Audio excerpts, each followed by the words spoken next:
What's up everyone and welcome back to the AG Chelsea TV. Today let's get started with Broha moves to Fulham on loan after Milan's late attempt. The Athletic reported last night that Milan tried late in the window to sign Broha from Chelsea. The Albanian striker has been linked before, and there were talks he could move on loan to pursue first-team opportunities. EYEING confirmed that Milan made a late play for Broha, but in the end he went on loan to Chelsea's neighbours Fulham. Given Brazilian striker Carlos Vinicius is ready to move to Galatasaray, Broha has recovered from a serious knee injury, cruciate ligament rupture, and this season he has scored 2 goals for Chelsea, one in the League Cup against Preston North End and one in the league at Fulham. Chelsea blocked Malangas' exit. There was one surprise late transfer deal at Chelsea though that looked like it was going to get done, but in the end it didn't. Malangas, yes, remember him. He is still at Chelsea. There was late negotiations though for him to join Le Havre. However, as reported by L'Equipe, Chelsea and Le Havre failed to reach an agreement and the defender stays to rot at Chelsea some more. According to Foot Mercato, Chelsea blocked Malangas, 25, contract termination, preventing the player from finalizing a late deal to join Le Havre AC. Chelsea face huge punishment. Chelsea have splurged more than $1 billion in transfer fees alone since owner Todd Boehly's arrival in May 2022. The Blues enjoyed a quiet January transfer window, with no incomings and only a few loan departures, but spent a whopping £434.5 million in the summer alone. And Stefan Borson, who previously worked as an advisor at the Etihad, believes Chelsea are destined to breach financial fair play (FFP) regulations this season and could be in for a big punishment. Director raves about his new Chelsea player with good vision. Brazilian midfielder Andrés Santos had a disastrous loan at Nottingham Forest for the first part of this season.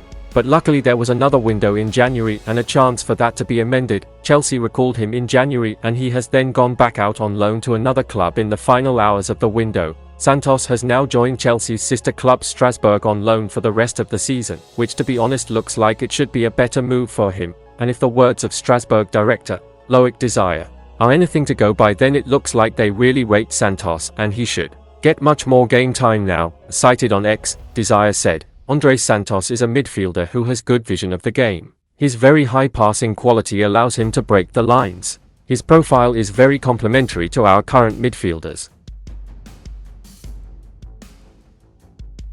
Bayern Munich considered move for MYKHAILO MUDRYK.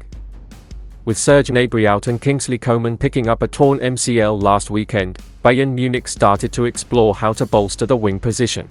According to a report from Raphael Honigstein of The Athletic, the Bavarians were ready to discuss a loan arrangement with Chelsea FC attacker MYKHAILO MUDRYK. Chelsea's MYKHAILO MUDRYK was one of the loan options Bayern briefly considered to replace the injured Kingsley Coman, but in the end expediting Brian Zaragoza's arrival for an extra couple of million euros proved the most straightforward solution. Bayern Munich ended up working with Granada to bring Brian Zaragoza to Germany early, but a loan for Mudryk would have been an interesting idea for this squad. The 23-year-old Ukrainian made a big €70 million from Shakhtar Donetsk to Chelsea just a year ago and has 4 goals and 2 assists in 24 games across all competitions this season.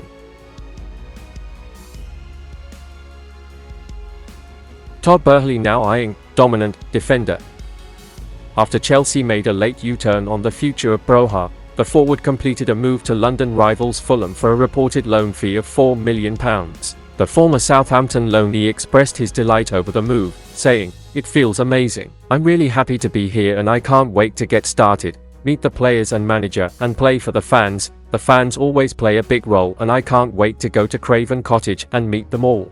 I'm going to work hard for the team and create a real bond. I'm really honored and excited to be here." The Blues have now reportedly turned their attention to incomings and a potential defensive boost in the summer transfer window. According to reports in Spain, Todd Boehly and Chelsea are eyeing a move for Giorgio Scalvini from Atalanta this summer ahead of Premier League rivals Manchester United and Manchester City. It remains to be seen just how much the Serie A club demand for the 19-year-old defender, but with his current contract not expiring until 2028, Atalanta are certainly in strong position to negotiate. Chelsea may need to sell before they can buy to comply with FFP rules too, according to football finance expert Stefan Borson. Borson told TalkSport, "In my mind, there's certainly trouble on the horizon. and they will certainly fail FFP for the current season. Unless, and it seems to be very unlikely, that by June 30th this year they sell well over £100 million of players. But the window they can now do that is going to be very small, because the season is going to finish and we've got the Euros. So if you look at someone like Gallagher, he's going to be in the Euros from June 14th, so if they want to ship him before June 30th, they've got to move very quickly. And again, the likely buyers are going to know that Chelsea need to sell players. Pochettino wanted 3 new players.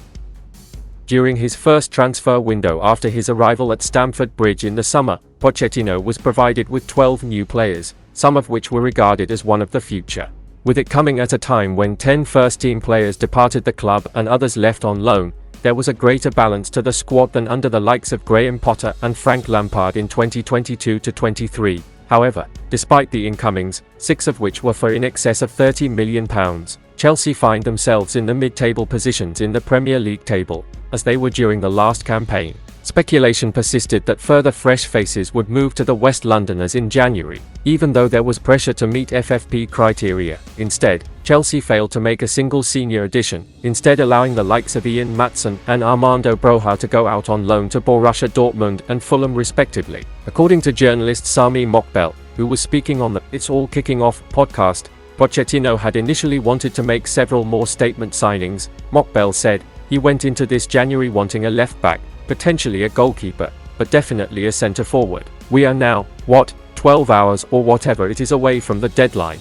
He's not got any of those." A centre-forward was deemed as most important by many outsiders, particularly if Broha was to leave the club.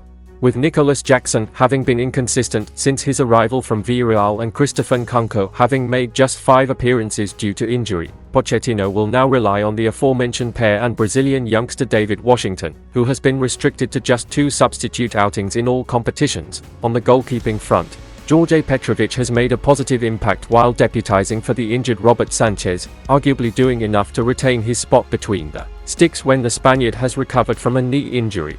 Meanwhile, Ben Chilwell has just returned from a hamstring injury to challenge Levi Colwill at left-back, with Malo Gusto able to provide backup until Marc Cucurella has recovered from ankle surgery. And that's the end of this video.